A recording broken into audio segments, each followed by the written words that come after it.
Hey folks, have you ever wondered where your thoughts come from? Usually we have this idea that we are the sovereign creators of our own thoughts. We say, I am thinking. I am the one who thinks these thoughts. But what if that assumption were actually mistaken?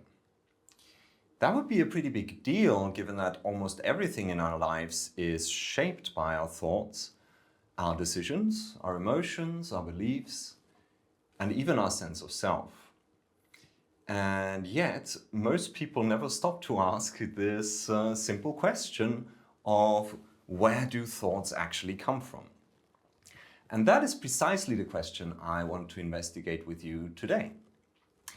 Now, there are a lot of different ways we can approach that question, but today I want to start with the most foundational one, a phenomenological perspective. And that means we are looking at thought as it is given to us in our immediate, direct experience.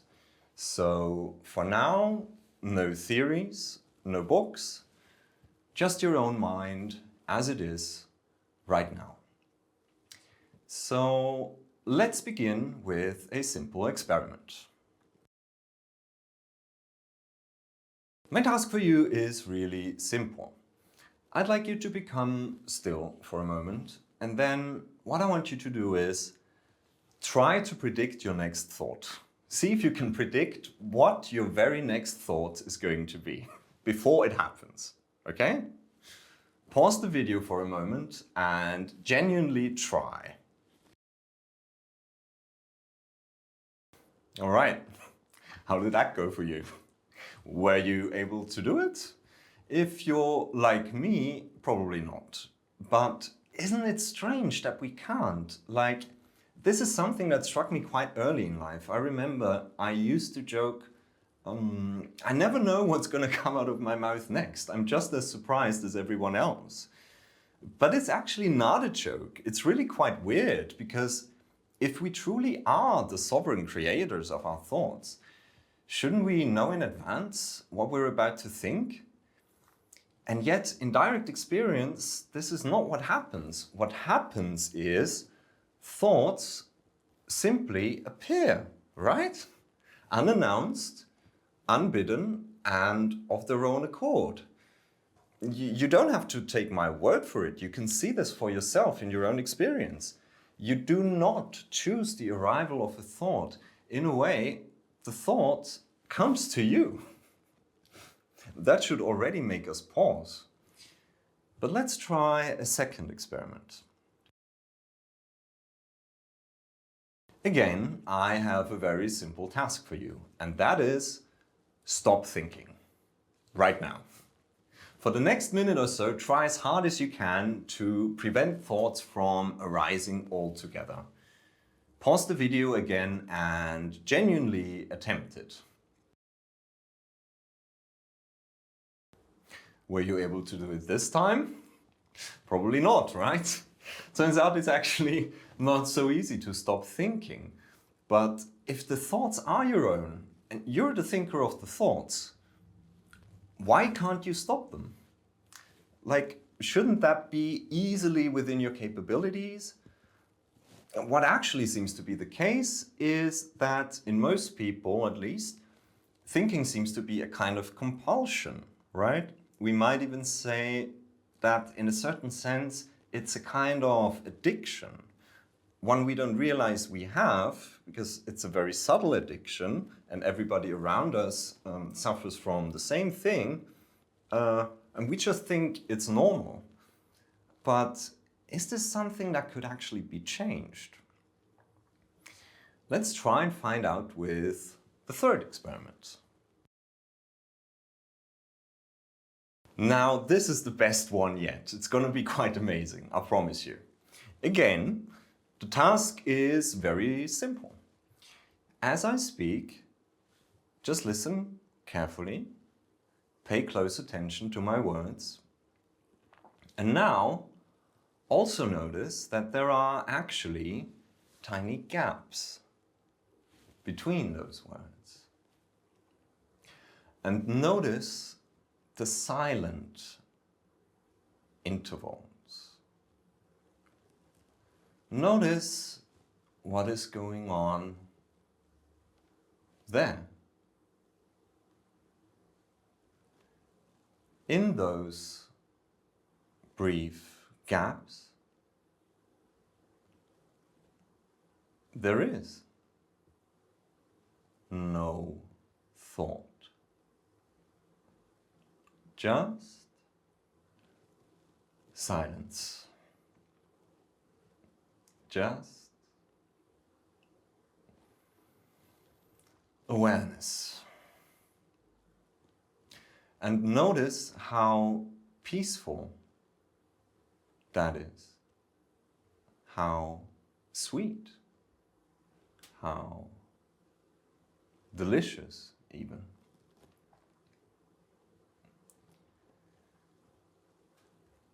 That silence is already here. Always. Not somewhere far away. Here. Now. Between thoughts. Now all you have to do is keep this up for the rest of your life and you'll be golden. Of course, remaining with that silence is not that easy. It's simple, but not necessarily easy. As we've seen, the compulsion to think is very strong, but hopefully this gave you a little glimpse, at least, of what that stillness is like.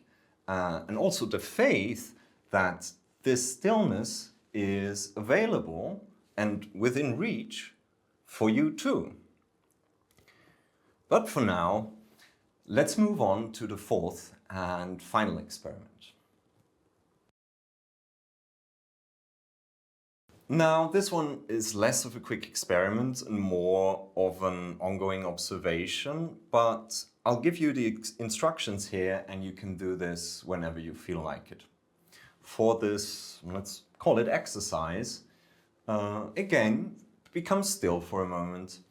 And what I want you to do this time is simply observe the nature of the thoughts that arise. Now, that might need a little clarification. What do I mean by that? Well, first of all, notice that thoughts come in different forms, right? Some thoughts appear as language, as inner sentences or commentaries, quite frequently as judgments too. If you speak multiple languages, notice that thoughts may arise in any of them. But also notice that some thoughts appear visually as images or memories or imagined scenes. Some thoughts arise as sound as well, as snatches of a melody or voices or fragments of songs. So that's the first thing. Pay attention to all the different forms that your thoughts can take. Second thing, also notice the content of your thoughts, like, I wonder what's in the fridge, or I should really answer that email. Oh, I really should. Or I'm never going to be able to finish this. Or that bastard cut me off, right? There's all kinds of different thoughts about different things that appear throughout the day. And if you watch carefully enough, you may sometimes even detect their triggers. It could be anything, really, like a sound in the room or any bodily sensation or a word someone just spoke, an advertisement on the subway, anything. Thought follows stimulus in ways that we barely even notice, but nevertheless, see if you can trace back the trigger of a certain thought every once in a while. So the exercise is become still, observe your thoughts, observe the form they take, observe the content, and if you can, try and identify the trigger of any given thought and also pay attention to the emotion that may accompany them. As I said, you don't have to do this right now. It's worth dedicating a little more time to this, or even make it a regular practice if you like. If you do this for a while, this kind of observation may reveal some surprising things to you. For now though, I want to pause here and see what all of this actually shows us. Okay, so if you've actually done the experiments, then you should have been able to verify a few things for yourself in your own direct experience. Not because I told you so, but because you saw it happening in your own mind. First, you cannot predict what your next thought is going to be. Second, you cannot easily stop thinking. At least to some extent, thought just keeps happening automatically on its own. Third, even though that is true, it is also possible for there to be moments without thought. In fact, it happens all the time. The gaps are already there. They're just usually so brief that you don't notice them. And fourth, thoughts come in all kinds of forms. They can be language, images, sounds. They have different contents, different triggers, and they often come together with certain emotions. So that's what we found. Now, the strange part is this. If all of that is true, then the usual story we tell ourselves about thinking starts to look rather questionable. Because normally we say, I am thinking. But what does that mean exactly? If thoughts just appear on their own, if you don't know in advance what the next thought will be, and if you can't simply switch your thoughts off, then in what sense are you really their author? I don't want to give you some final answer here. I'm just saying, if you look closely, the whole thing is actually not as obvious as it might seem. Now, why does this matter? It matters because once you begin to see that you are not identical with every thought that appears in your mind, you gain a little bit of distance. There's a little bit of space that opens up between you and the thoughts, and this is extremely liberating. You no longer have to obey every thought that appears. You no longer have to automatically believe it, identify with it, or react to it. Instead, you can choose how you want to respond to it. In other words, you become more responsible in how you live your life. A thought can arise, and instead of being dragged along by it, you can actually notice it and decide what you want to do with it. Instead of reacting unconsciously, you can respond consciously. And that difference is so huge, because to be unconsciously driven by every single thought that arises is really a kind of slavery. And to become free in relation to thought is a real kind of liberation. Most people go through life completely fused with the stream of thoughts in their heads, and they assume that whatever the mind says must be true, must be important, must be acted upon. But once you begin to observe your thoughts like this, that spell starts to weaken. And that alone is so powerful. Just that alone can change your whole life, honestly. But there are also deeper questions that naturally begin to arise when you do this kind of observation. Like, if you are not simply the thinker of your thoughts, then what are you? Are you the one aware of the thoughts? But what exactly is that awareness?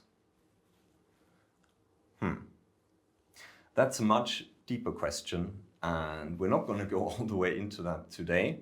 But by all means, do investigate this for yourself if you feel so inclined. That is already the beginning of a serious contemplative practice. Within many traditions, this is referred to as self-inquiry, and that topic deserves a video of its own. But for today, it is sufficient if you realize that you are not identical with your thoughts, and that from a phenomenological perspective, in your direct experience, thoughts quite literally seem to appear out of nowhere. Of course, as I said, this is only one of many perspectives we can investigate thought from. With this episode, I really just wanted to lay the groundwork for what will come in the future. And it was important for me to have you actually do this investigation for yourself, because what I'm all about is not telling you what to think. That's basically what everybody else out there is doing. I'm all about you thinking for yourself and doing this in a better way. In the next video, we will be investigating the question of where our thoughts come from through a genealogical lens. That will be an equally important investigation, and I can't wait to share it with you guys. All right, that's all I have for you today. If you did the experiments, I'd be curious to hear how they went for you and what you noticed in your own experience. So let me know in the comments what came up for you there. If you found this video valuable, feel free to share it with someone who you think might benefit from it.